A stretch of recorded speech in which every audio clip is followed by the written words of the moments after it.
This is gonna be a bloody fucking fight. In comes Lopunny for boosted retaliate. That's really fucking bad. A little bit of chip damage is good.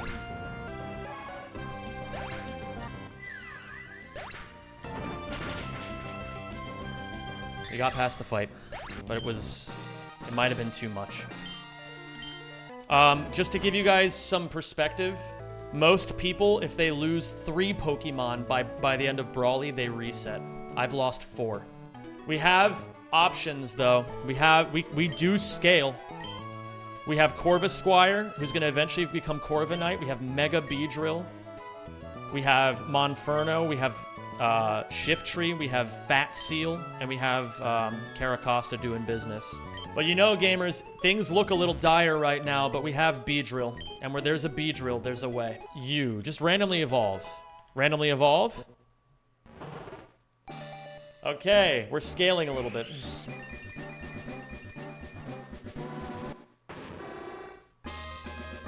Don't you delay dog for Dark Pulse? I don't know. I don't know anything about this game.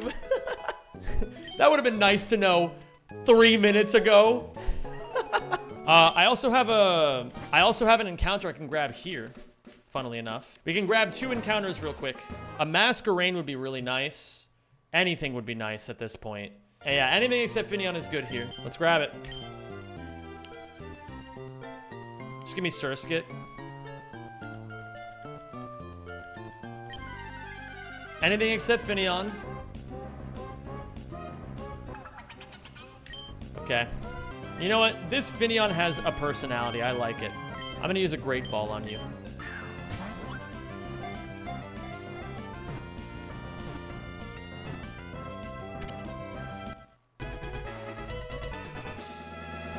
Alright, who wants to be a Finneon? I'll just give it to fucking anybody at this point. Alright, Killj, you were the first person to say literally anything. I don't have an underscore. Can I just give you like a... Killj. And we get an encounter in the woods. Here we go. We need a hero. Well, we already have Mega Beedrill, so we'll have a hero. We just need some supporting characters. Give me something clutch.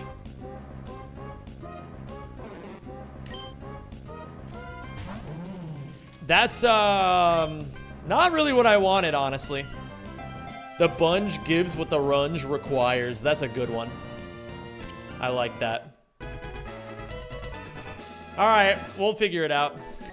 Alright, I gotta find the first trainer, which I should just be able to nuke with my Houndour, or my Houndoom. Where is the first trainer, anyway? Am I supposed to, like, know how to navigate these woods? We got Dreadhair. I think my line is fine. I think this should just be 3 clean kills. And it's gonna be a nice one.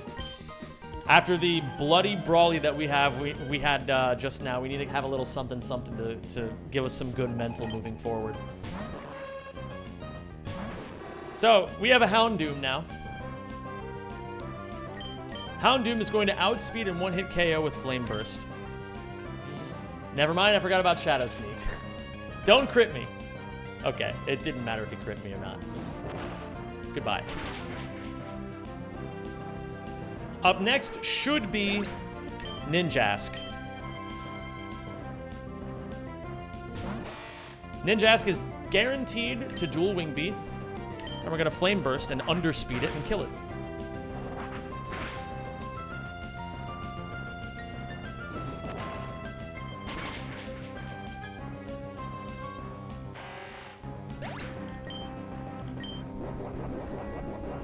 Wider Bug. And then finally, we have a Kricketune. And would you believe it? Houndoom is going to outspeed and one-hit KO it with Flame Burst.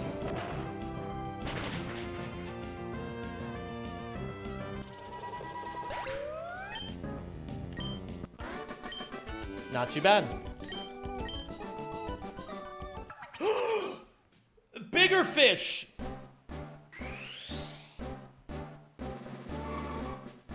Fish, fish, fish, fish, fish, fish!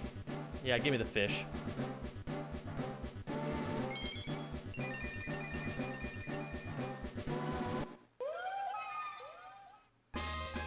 That was the weirdest cry I've ever heard in my life.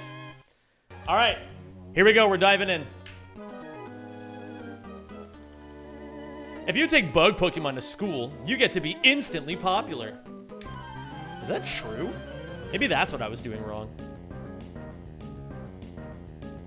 All right, we got Bug Maniac James on deck here. He's gonna leave with the Larvesta. I have a hard time saying that one. He's likely to either Will-O-Wisp here or some random attacking move that isn't really gonna do a lot to me. If he Willows and it connects, it's actually fine. We're just gonna Rock Slide through this. And it misses anyway, so this is gonna be a one-hit KO.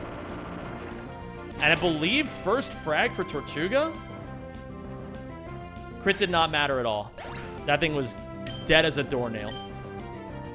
Okay, this should be Rabombi to use Magical Leaf, which is guaranteed to outspeed and one-hit KO Tortuga.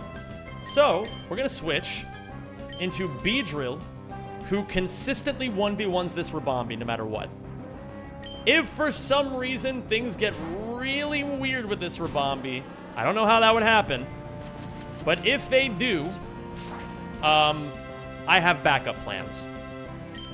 So we should just Poison Jab, and we are holding a Poison Barb. I don't think it mattered, but this is just gonna nuke this thing. Signal Beam is gonna do some damage, I guess.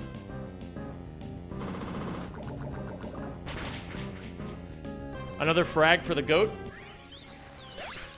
Vibrava should be coming in now, and in theory, Beedrill can also 1v1 this guy. But there are rolls where Stomping Tantrum can, like, if it crits... Actually, Stomping Tantrum crit never kills me.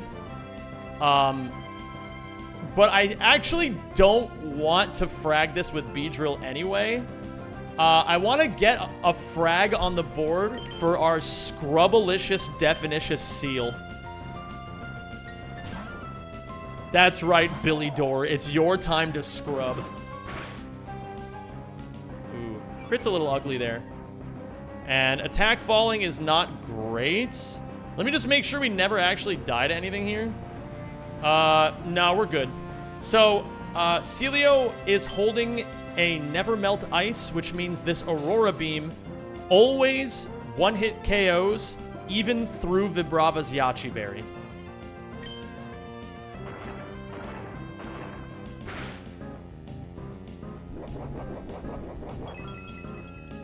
That will not save you.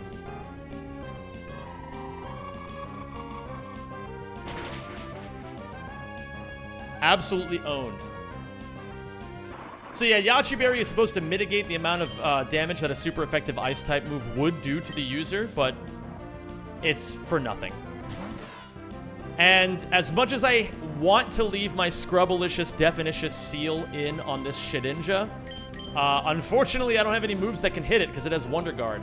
So, interestingly enough, despite the fact that he's very clearly my worst fire type of my three, he is the absolute best counter to Shedinja, because he can hit him through his Wonder Guard ability, which only allows super effective moves to hit him. And since he's holding Bright Powder, that means I'm likely to miss at least sometimes. Not likely to miss. I miss sometimes. And even if I miss, I can't get Will-O-Wisp by him, he can't Shadow Sneak me, and he can't click Hex. So he's limited to only one option.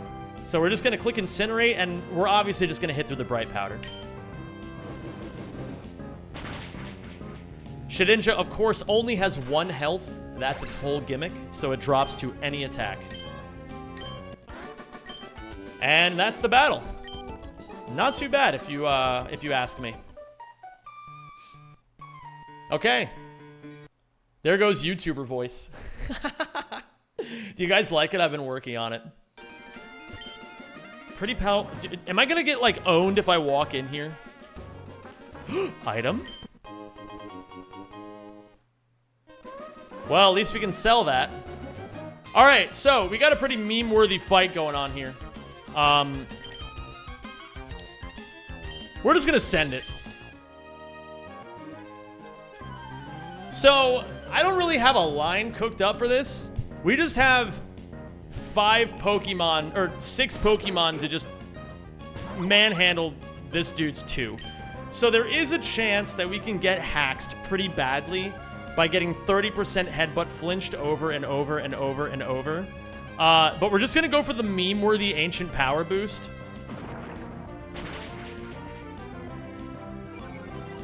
-1.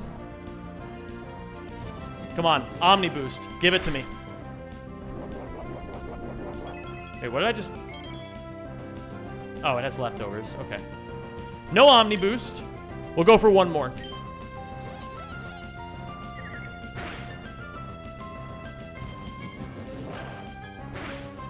Boost! Damn you. Calling out for boosts like I'm some sort of degenerate gambler. Okay. I just want to make sure I'm not accidentally backing myself into a bad spot here. So, Covet and Rock Smash, if they crit right now, do a maximum of 24 damage. So we're going to be okay here. We're going to go for another boost. And at this point, we will be switching out Tortuga. Even if we Omni boost. Well, let's see when we get there. Never lucky. I would have had to switch him out anyway, I think. At this point, we can kind of just put in whatever we want. So, I'm going to bring the seal in again. I'm kind of a fan of the seal these days. Just checking to make sure I didn't miss anything in the calculations. Nah, we're good. Seal, it's your time to shine.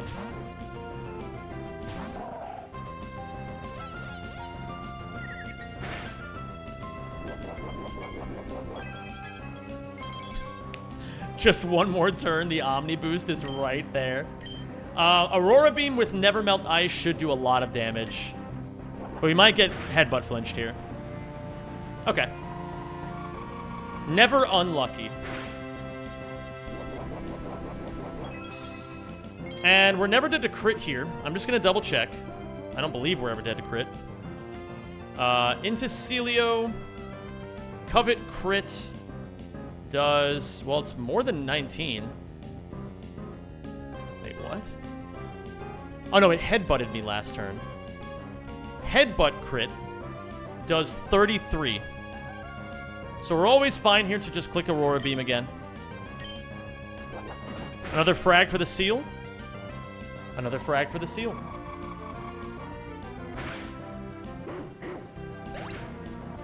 Woof. So now we have this Mightyena who blows his Intimidate on my Oblivious Seal. I actually didn't even remember this thing had Oblivious. This thing always just gets straight up 1v1 by Monferno. It can't really do anything to it.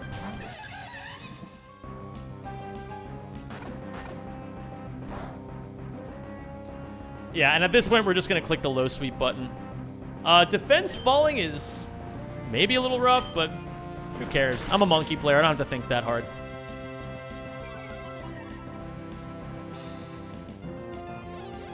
Don't kill me. Okay.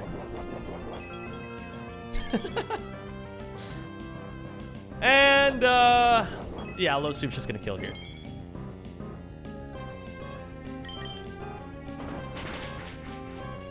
Not too bad at all, if you ask me. Okay. Very nice. Easy fight. So this should be Fisherman Lyle. Is that his name? Fisherman Ivan. Same difference. I wouldn't really call what I have against him a line, per se. It's more of a vibes-based thing. But again, I'm a monkey player. I don't need to use my brain all that much.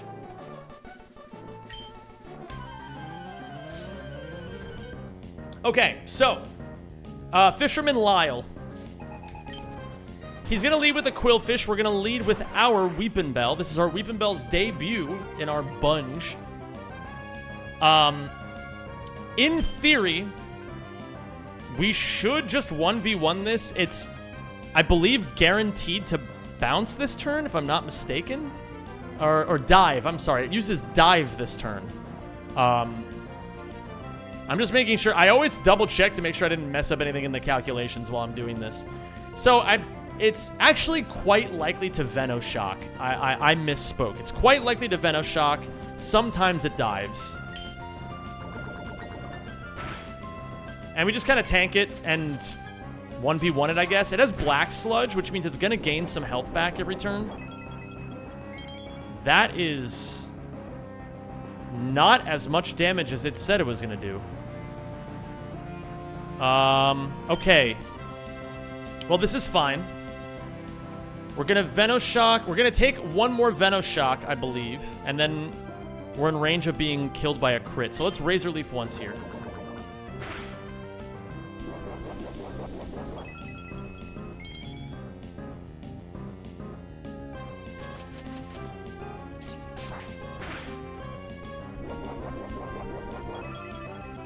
Why is my Weepin' Bell doing less damage than it's supposed to be doing? Oh my god, because it's intimidated, obviously. I didn't even think about that. I'm a moron. Okay.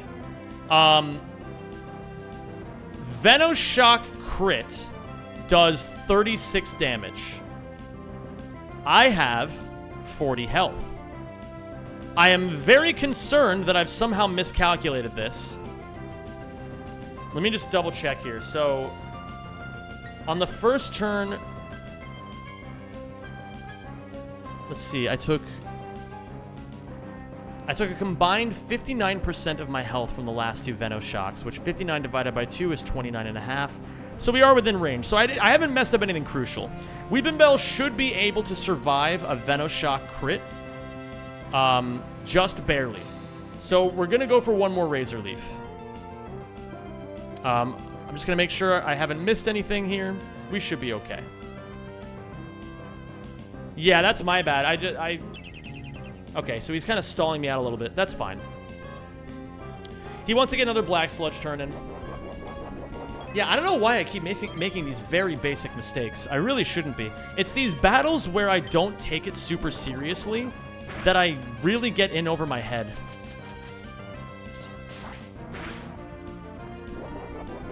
Okay. Getting Quillfish to half is good. So now what we're going to do is, we're going to get Venoshocked here. We're going to switch into Seal. Unless I want to switch in Beedrill, maybe. Is there... Let me think about this for a second. Alright, it's time for me to admit that I didn't cook this all the way through. Okay, so... Guaranteed to Venoshock. If we bring in Seal now, it's going to either Toxic or Venoshock again. In which case we just keep Aurora beaming it. If we bring in Beedrill, we're just inviting a dive. So I think we just go with Siege. We stick to the line. We stick with the... Yeah, let's just stick to the notes. We're not going to overcomplicate this now. Switch to Seal if things get scary. Let's switch to... We're switching to Seal because things are getting scary. That was the whole plan. I should have led with Seal then. Oh, interesting. The rare dive. Okay. So now what we're going to want to do is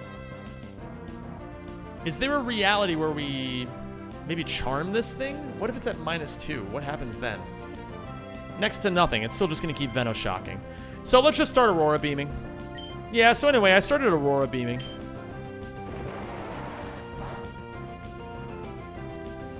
Oh shit, wait, sorry.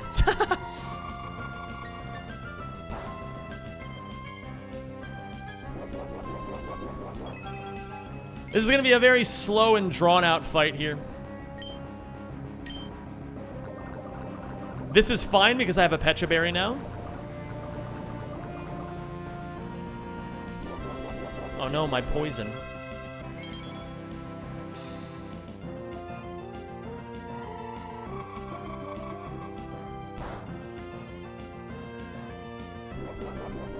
Two more Aurora beams will do it.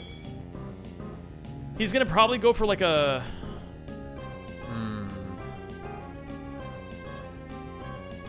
Do I need Seal for anything?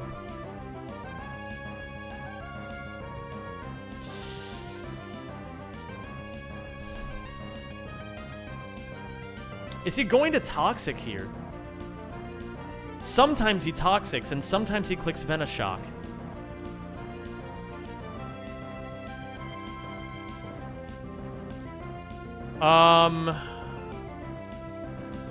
Give me a second. I kind of put off thinking because I knew that as soon as I got to like this kind of a moment, I would have to actually think a little bit harder.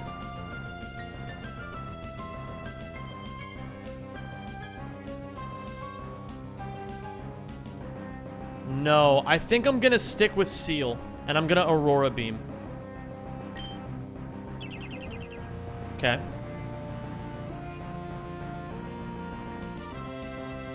I forgot about Protect.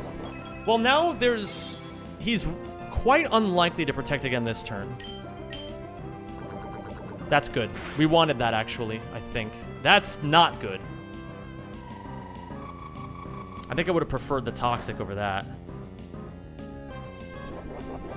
He's probably going to Protect again.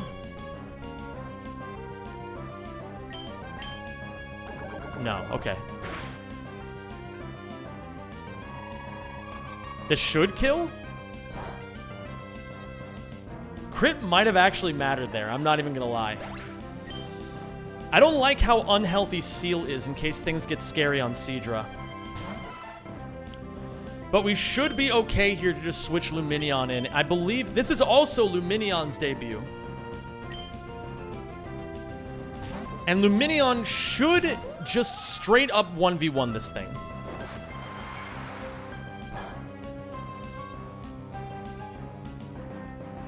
Now, the Seadra can get a little scary because it does have Sniper. So if it starts critting me, we'll be in a little bit of trouble. But for now, what we're going to do is we're going to use Air Cutter. We should just be able to Air Cutter through our problems here.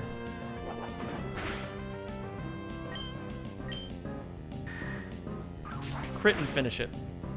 No. That's actually not scary at all. Okay. That went a lot smoother than expected.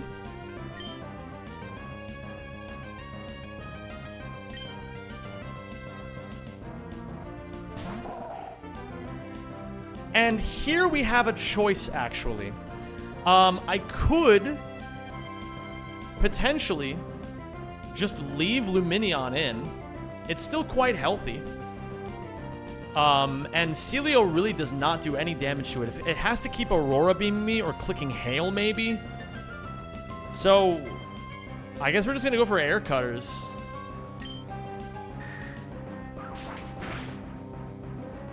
Nice crit.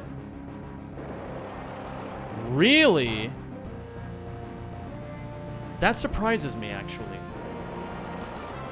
I might get stalled out a bit here. I should have... Ooh. Oh, fuck. Trapping move AI. I've made a mistake. Okay. Hold on. It's not the first mistake that kills you in Run and Bun. It's the second mistake. I made a mistake, and we might be in a bad spot. Hi, Evie. How's it going? How do I make sure that Luminion survives this? So, first and foremost, I need to understand trapping move AI better. So, trapping move. Separate AI that is listed later in this file.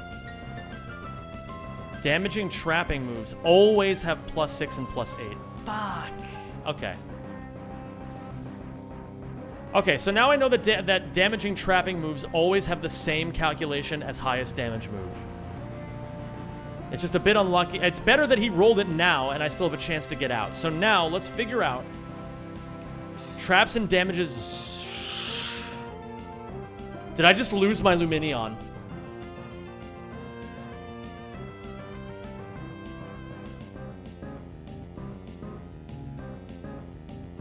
No, because it still has Oran Berry.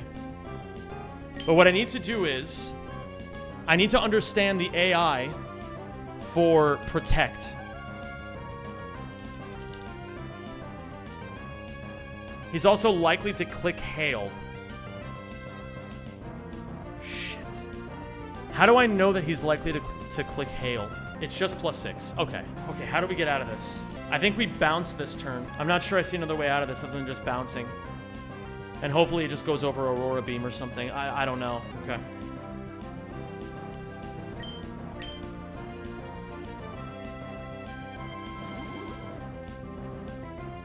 Nice.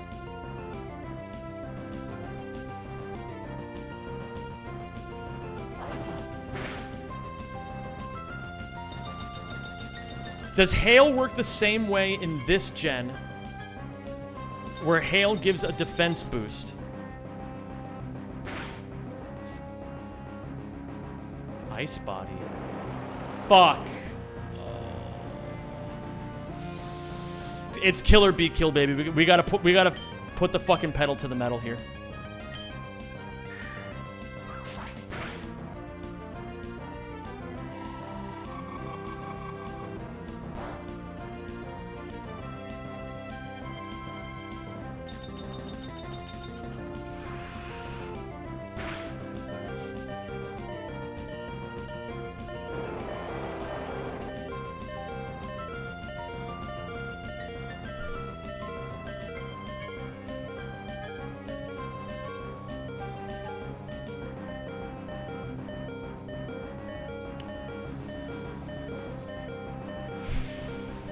This looks like 22. I'm a fucking idiot, man. I'm a fucking idiot for getting myself into this position. I'm so stupid. Okay. If it's 21%, then it's only at 16 health, and Air Cutter is very likely to kill. If it's 17 health, Air Cutter is not as likely to kill. There's also Air Cutter crit chance. High critical hit ratio, which means 1 in every 4. Oh, this is so stupid, but I only have one option. All right. I'm an absolute fucking moron for getting into this position, and if I... Please just hold on, man. Just please hold on.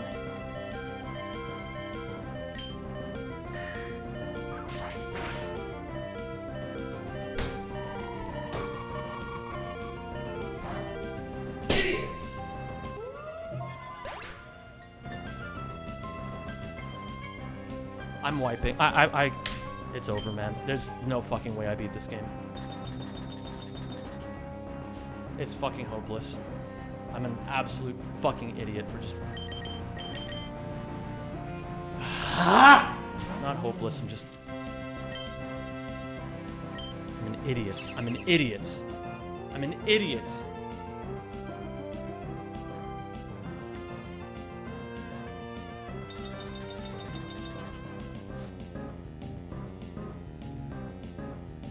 Just stick to the fucking plan, man.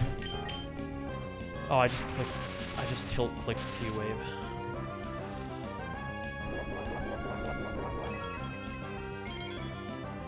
Oh.